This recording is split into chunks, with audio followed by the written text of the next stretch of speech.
Ya, Pak Dr. Ahmad Yani ini kuasa hukum dari paslon 01 ya, yang akan kita berikan kesempatan bersama-sama nanti pemaparannya dari kuasa hukum 03 Pak Dr. Vincentius Medrova. Terima kasih, kami serahkan. Bismillahirrahmanirrahim. Assalamualaikum warahmatullahi wabarakatuh. Selamat sore, salam sejahtera bagi kita semua. Bapak Ibu yang saya hormati, waktu kita sudah mepet ini pukul 15, berbicara 8 orang, 6 orang. Nah, ini jadi saya tidak akan panjang-panjang lebar untuk membahas ini.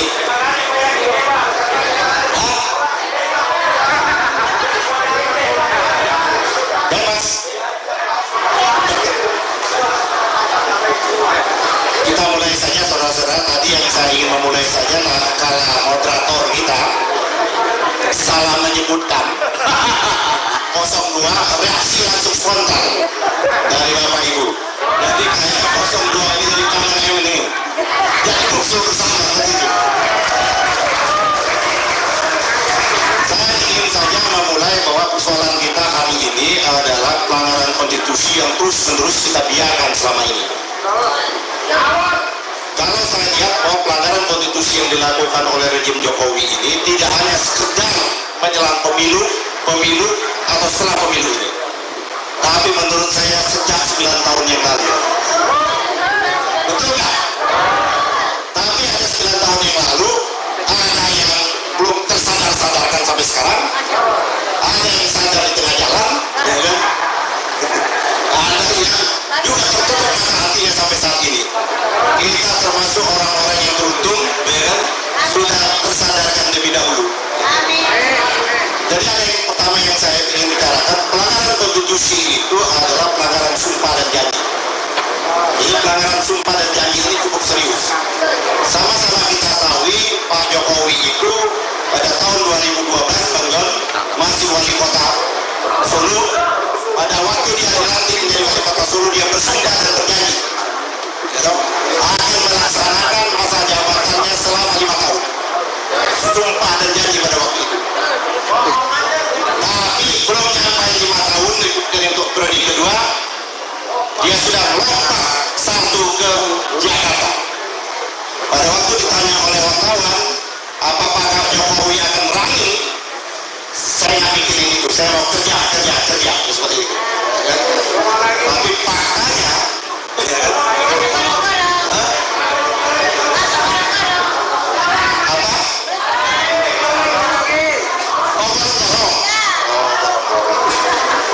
saya ini banyak yang tidak tahu. Pada tahun 2012 saya masih anggota Dewan DPR RI, Mas Ganjar masih wakil ketua Komisi 2 DPR RI, Pak Taufik masih ketua Majelis Permusyawaratan Rakyat MPR. Suatu waktu saya jadi gini, moderator, kalau masalah gugatan menggugat tadi gampang. Dan ini ada banyak hal yang tidak diketahui oleh publik dan masyarakat. Saya berkewajiban untuk menyampaikannya. Sehingga pada waktu 2012 itu Pak Taufik itu manggil saya datang ke ruangannya, saya bilang, saya manggilnya karena sama-sama orang Palembang, Wong Gito Galo, bukan Wong Gito Gilo. Kung Refli juga orang Palembang juga. Jadi pada waktu itu dia bilang, "Dik, coba kau nilai ada orang yang mau jadi gubernur DKI, kira-kira pantas atau tidak. Yang kedua, kira-kira menang atau tidak melawan yang namanya Fauzi Bowo." Saya nggak tahu siapa orangnya itu. Tidak selang lama datang Ganjar. Nah, waktu itu Ganjar Komisi 2 toh. Saya kata Ganjar Bang John. Ganjar, nah, bukan ada lagi orangnya. Tidak berapa lama ada datang orang, ya kan? Saya juga nggak kenal orang itu, tidak tahu siapa orang itu, ya kan? Konyol-konyol dia datang, kalau mau diparodikan jalan seperti itu. Kalau mau diparodikan ya. Dan datang saya nggak tahu. Pak Taufik main perkenalkan, ini namanya Pak Jokowi, wali kota Solo. Oh ya, siap. Terus apa yang terus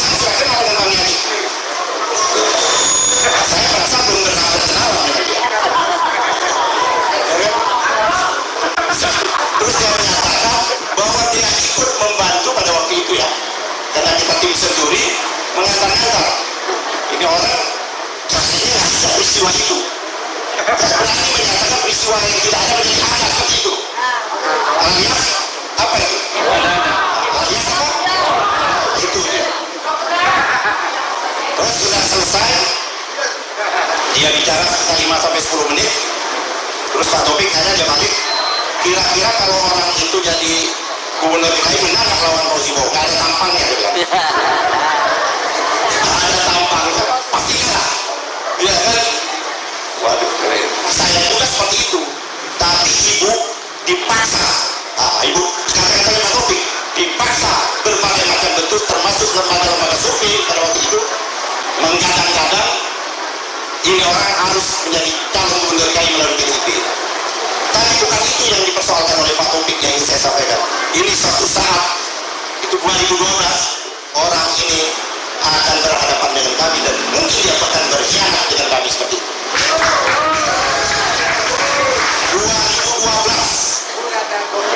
2024 kejadian, artinya 12 tahun yang lalu terpilih jadi presiden.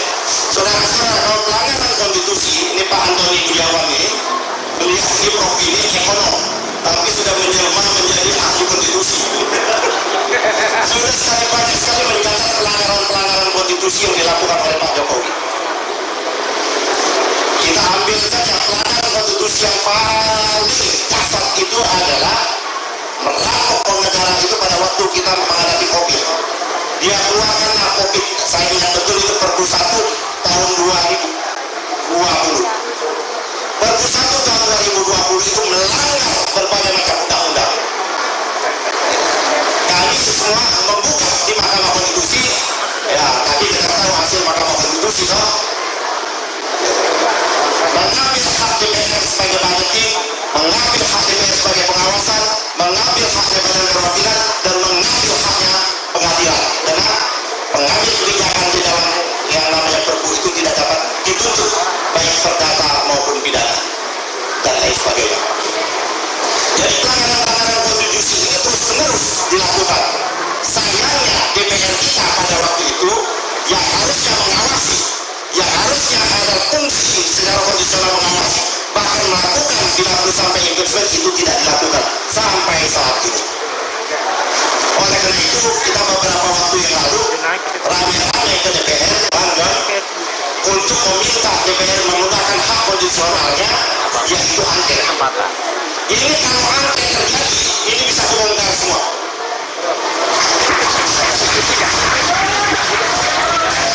Bisa jadi kenapa?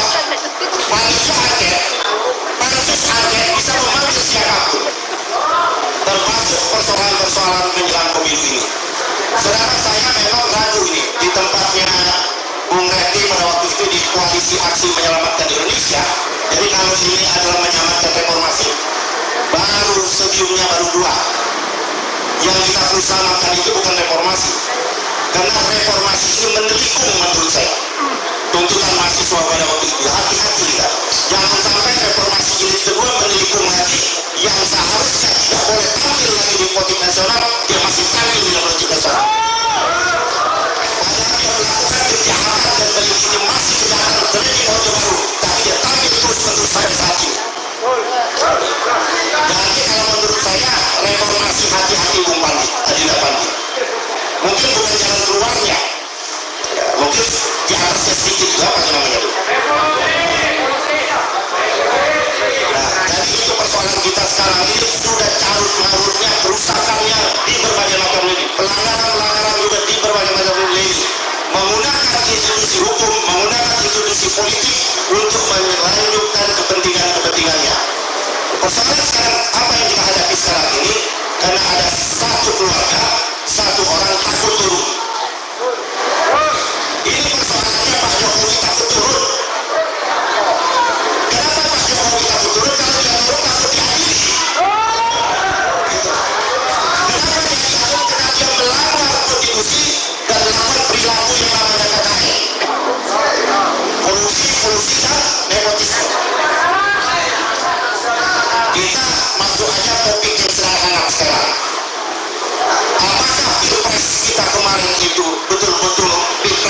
sudah diamanahkan oleh konstitusi kita?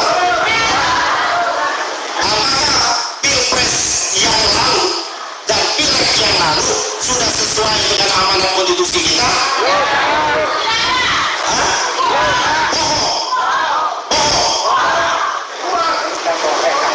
Menurut saya tidak dilakukan berdasarkan prinsip-prinsip pemilu yang diamanahkan oleh konstitusi. Apa prinsip dasarnya?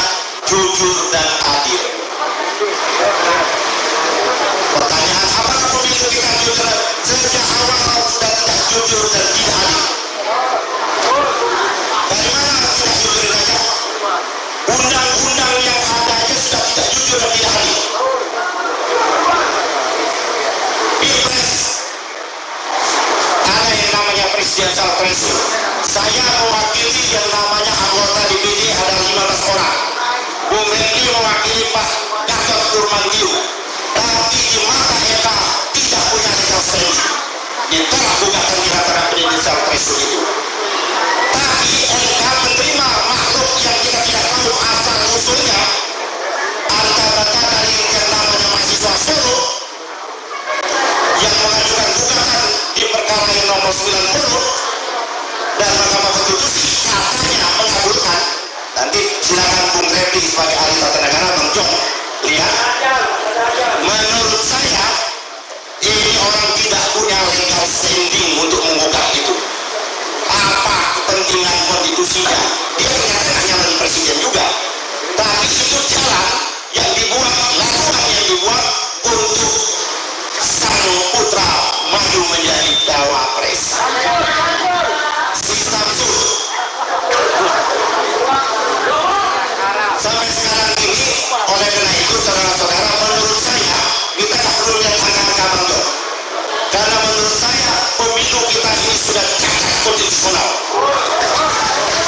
Pemilu kita ini sudah cacat melanggar undang-undang.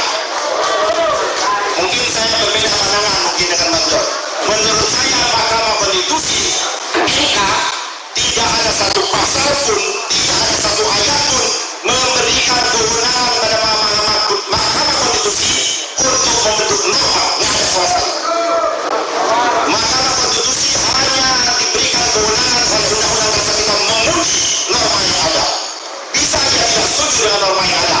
40 tahun kami tidak setuju, boleh, boleh. Dia buat berapa, tapi dia tidak boleh membuat norma. Perasa yang dibuat oleh Mahkamah Konstitusi adalah perasa norma. Itu ada norma.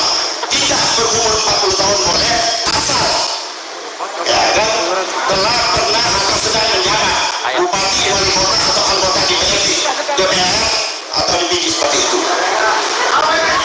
Menurut saya itu putusan itu ada melanggar konstitusi kita yang ada. Apalagi kalau kita lihat ada 4 putusan di MK itu ada 4 gugatan yang diterima hanya gugatannya si anaknya Bunyamin Saiman ini yang mahasiswa Sulu. Yang terakhir kita tahu ternyata ada perjanjian, ada transaksi, ya itu belum dibayar oleh Gibran, makanya dia menggugat kan, uang prestasi seperti itu. Kalau bahasa anak sekarang kasihan deh bro gitu, udah capek-capek ya. Nah, oleh karena itu persoalan kita secara konstitusionalitas. Proses pencalonan Gibran sebagai wapres adalah cacat, dan oleh karenanya bawahan berikutnya semuanya cacat semua seperti itu. Yang kedua yang saya ingin lakukan, bagaimana Jokowi ingin mempertahankan kekuasaannya ini, kita jangan lupa MK tidak boleh tuli, tidak boleh lupa, tidak boleh amnesia. Jauh sebelumnya ada keinginan Jokowi itu ingin menjabat 3 periode. Kita beruntung ada Ibu Megawati, Ketua Umum Partai Demokrasi Indonesia Perjuangan. Kalau Ibu Mega tidak bertahan, jadi barang di 3 periode. Tapi Ibu Mega tetap tidak mau. Tidak puas dengan 3 periode, tidak memperpanjang masa jabatan. Gagal juga karena Ibu Mega tidak puas kotak-katik orang sambungnya Bang Refli yang namanya Podori.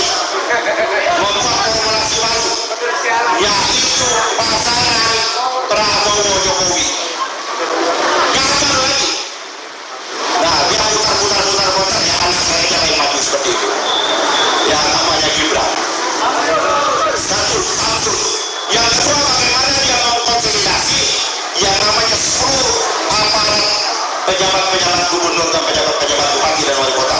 Saya dulu dengan saudara saya, teman saya yang sekarang jadi pembelanya Samsul, teman saya itu sudah mempersoalkan kok pilkada ditunda. Bayangan saya dulu pilkada ditunda hanya kena sentimen kepada Anies Rashid Baswedan.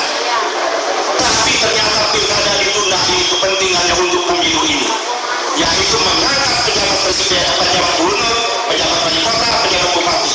Dalam satu pertemuan yang dihadiri oleh Pak Jokowi dan Mendagri pada waktu itu, Pak Jokowi menyatakan, Pak Mendagri, berapa lama pejabat-pejabat ini bisa kita evaluasi? Pak Mendagri pada waktu itu Tito mengatakan 1 bulan.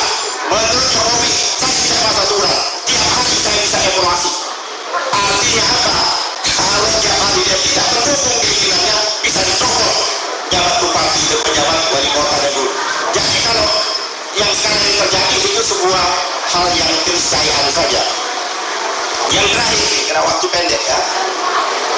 Yang terakhir, bagaimana menggunakan dana negara yang untuk kepentingan pribadi, yang kepentingan adalah untuk anaknya, yang itu yang lain disebut bansos. Bansos ini betul presiden berhak mengelola bansos, tapi ada tata caranya, ada aturannya, ada sistem keuangannya, ada undang-undang keuangannya. Tidak bisa dia semau-maunya. Ini bukan negara moyangnya seperti itu. Ada aturannya, ada waktunya, ada anggaran yang harus dibahas bersama-sama di DPR. Menurut informasi yang saya dapat, tidak ada pembahasan di DPR. Angkanya pun Ibu Risma sudah menyatakan, dia hanya menyatakan 78 triliun kalau tidak salah. Kok anggarannya hampir 500 triliun lebih. Bahkan membagi-bagikan sembako di depan istana seperti itu. Sama juga dengan kopi itu loh, kopi awalnya 100 triliun ya, terus lompat tanpa pertanggungjawaban sama sekali. Nah oleh karena itu menurut saya satu persoalan kita pendaftaran yang namanya gibran cacat. Yang kedua menggunakan aparatur yang ada untuk mobilisasi dan lain sebagainya. Yang ketiga menggunakan dana bansos dan sebagainya. Persoalannya kita saat ini, apakah Mahkamah Konstitusi yang kebetulan ada sang paman berani dia menerobos menegakkan asas pemilu yang jujur dan adil? Berani atau tidak MK? Harus berani. Bagaimana? Berani atau tidak? Harus berani. Menurut saya tidak. Baru berani Mahkamah Konstitusi kalau kita datang rame-rame setiap sidang. Jadi Bapak Ibu, mari kita rubah perlawanan di medsos menjadi perlawanan yang real nyata seperti itu. Jangan sibuk saja kita melawan ngumpet-ngumpet di WA. Bagaimana caranya? Hari Senin besok itu ada sidang di Mahkamah Konstitusi. Senin adalah gugatan 01, Selasa gugatan 02. Kalau hari Senin masanya 500, maka hari Selasa naik masanya 750 ribu. Kalau bisa sampai mereka putus berjuta-juta.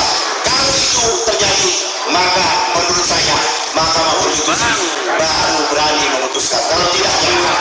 Oleh karena itu Bapak Ibu Saudara, nasib bangsa yang di ujung kehancuran ini, tugas kita sekarang sudah bukan menyelamatkan Anies Rashid Baswedan sebagai kafir, bukan menyelamatkan Ganjar, tapi tugas kita yang paling utama menyelamatkan rakyat, menyelamatkan demokrasi, menyelamatkan negara kita. Merdeka. Saya tunggu hari Senin di Mahkamah Konstitusi. Assalamualaikum warahmatullahi wabarakatuh. Pak Yani, terima kasih.